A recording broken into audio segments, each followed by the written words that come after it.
Countdown recap of leadership for this week. So this week we were talking about directions. Here's a question for you. What would the world look like? How would it be different if everybody had direction in their lives? Because there's a lot of people that obviously don't have direction in their lives. And we can see that by the things that they post, things that they say, the fact that they have so little going on in their own lives that they have to major in everybody else's lives and finding faults and pointing out. And so what would that look like if people have, why don't people have direction? And if you're falling into this camp, why don't you have direction in your life? So a lot of that, I think, comes from fear and from a lack of confidence. So I want to read you something from this week's lesson. It's available on the page here. And then I haven't put these on the CoachK.me site, but these videos are all available on CoachK.me. All right, so here's one. Only what's moving needs direction. There's no reason to worry about steering a parked car, right? It's not going anywhere. So do you take calculated risks or do you avoid decisions by hiding? Our plans and intentions have to be evaluated. Here it comes. Confidence comes from alignment of your beliefs, your values, and your actions. Are your beliefs and your values and your actions all in perfect alignment with each other? If they are, you can be more confident in what you're doing. If your conscience is weighing heavy on you, that's probably because you're doing something that's in opposition of what you believe or what's really important to you. So what you believe to be true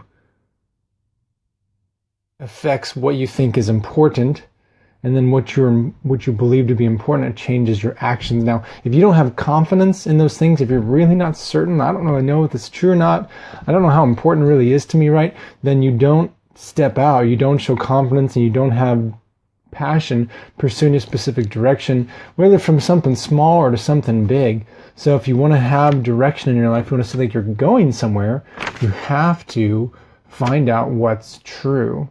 So you want to try to base things on principles. And that's a big part of this lesson this week is, there are principles, there are things that will always be true. They do not change with whatever political are in power and whatever. It doesn't matter what's hip or culturally relevant at different stages of times.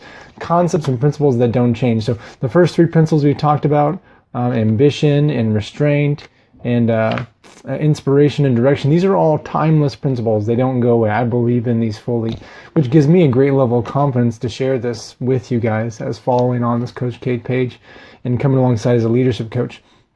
I don't have to worry about things that I'm saying, whether or not they're kind of true or not, because I believe you can test these and see if they work for yourselves. And that's all a big part of it. So it's important to understand why things are the way that they are. If you can understand why something happens, you can understand what someone's trying to accomplish. This is the connection, the tie with temperament. If I can understand what need you're trying to fill or what's driving your behavior, then I can understand where I need to position myself to work alongside this other person. So if you can understand why things are going, and you know why they're happening, then that allows you to know if you want to join in or not. And that's a key question everyone has to answer for themselves in any situation, is like, how do I feel about this? And if you believe in it and resonates with you, then you can be all in and you can connect with something.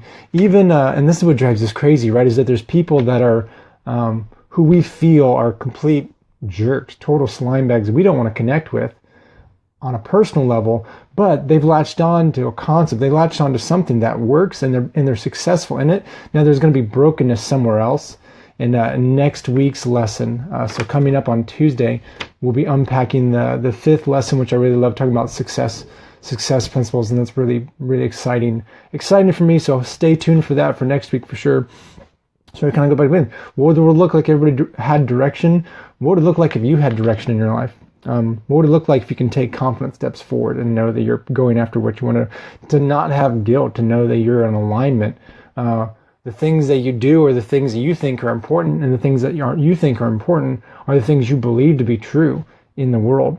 So you have to be honest with yourself. You have to really take stock and say, am I doing this because I believe in it, or am I just going through the motions doing it because I feel like I have to?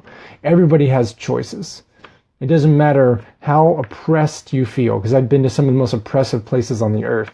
And even in those situations, to get out of it, it takes choice. So if you don't have direction in your life, feeling like a victim's never going to help you. You have to stop thinking like a victim. You may have been a victim. You can say, I was a victim, but I'm no longer a victim, and start finding ways to take direction.